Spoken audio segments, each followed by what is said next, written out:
I picked up these sunflowers from Hobby Lobby.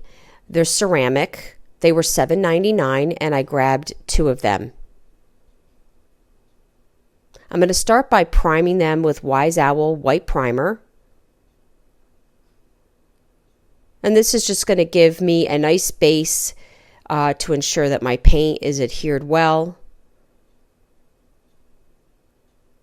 And I'm going to start by using chocolate. And I'm going to go ahead and cover both sunflowers with 2 coats of the chocolate and make sure that I'm covering all the white areas.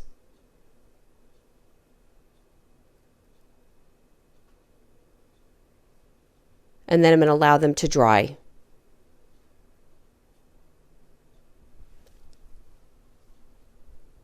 Now I'm going to start with Dijon. It's a nice yellow by Wise Owl. And I'm just going to scoop my brush, almost like a dry brush, along the raised areas.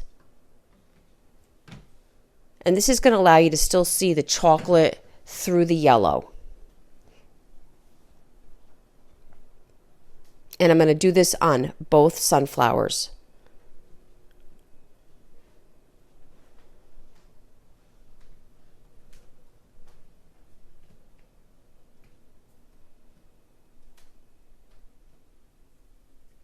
I'm going to allow that to dry.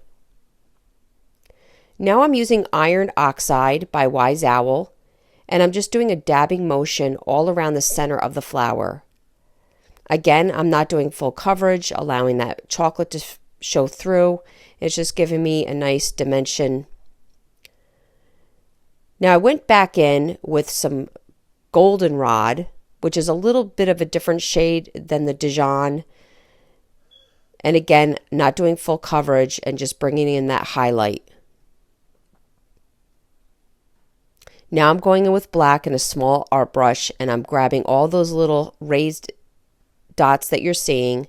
I'm not looking for perfection, but I'm trying to hit each of them with the black.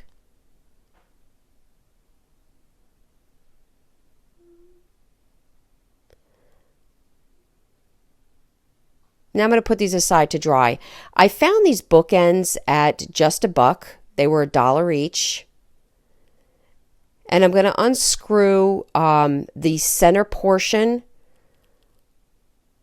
of they're very well built, but they have this race car driver. It's for a child's room. But I left the white. It was a nice finish. And I just took the center part out. And I'm going to take some Elmer's wood filler, and I'm going to fill in all the holes as neatly as I can. And then I'm just going to take a baby wipe and clean off all the excess wood filler. I'm going to take some painter's tape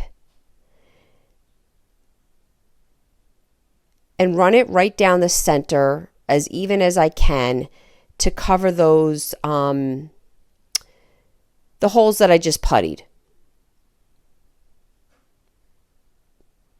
And then I'm going to run another piece of tape to the left of the first center one, and then another one to the right. And this is how you create stripes. And this is how you can create them by keeping them pretty even without really having to measure. Is just by lining up your tape. And then I'm going to remove the center one. And then I'm going to go in with some Higgins Lake. Now when you're doing this, you want to make sure that you're pulling your paint from the tape inward so you don't push any paint under the tape. And this is how you kind of avoid any bleed through. And I did do 2 coats of the Higgins Lake to get nice coverage. And this is just going to take your eye away from where I just wood puttied those screw holes. And also get a nice look at the same time. I'm going to remove my tape, and then I'm going to do this with both bookends.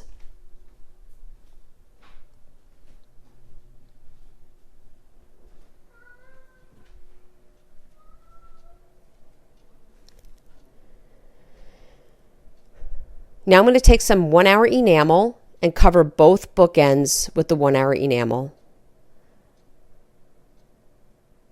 Again, the white on these bookends was in perfect condition.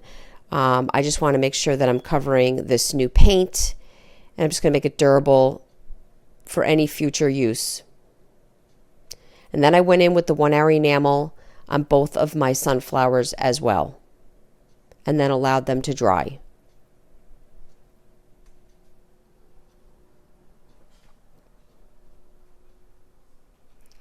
Once dry, I kind of placed my sunflowers where I wanted them, and then just took a piece of painter's tape and ran it across the front just to keep my placement. I'm going to take some E6000 and I'm going to put it on the raised areas at the bottom, leaving one little space for some hot glue.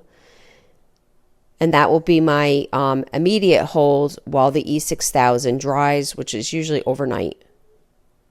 And then I did the same with the second bookend. And there you go. I really hope you enjoyed this video. For other tutorials, go check us out on YouTube. You can now watch all our videos at chalkitupfancy.com. For any paint products, tissue paper, or transfers, chalkitupfancy.com. Thank you so much.